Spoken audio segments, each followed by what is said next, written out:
Regardez cette carte postale de Paris, vue du ciel, on est à 150 mètres d'altitude et vous voyez au fond, vous avez une espèce de brume, alors très légère, très fine, mais qu'on discerne bien, qui masque un peu le paysage ce matin. Pierre Pernaut qui signe le retour de la pollution.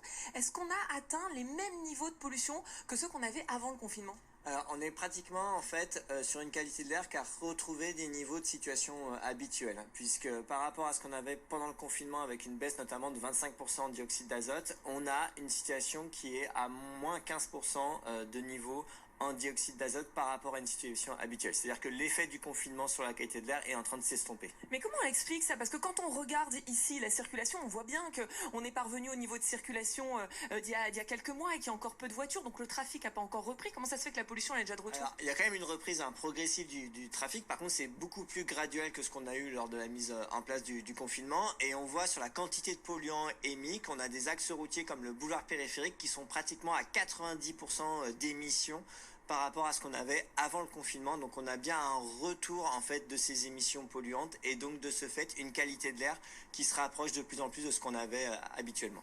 Merci beaucoup Pierre Pernaut. Alors précisons quand même que la pollution c'est un facteur aggravant au Covid. La bonne nouvelle aujourd'hui c'est que les conditions météo sont favorables et donc on n'aura pas de pic de pollution là prévu pour aujourd'hui ni pour les prochains jours.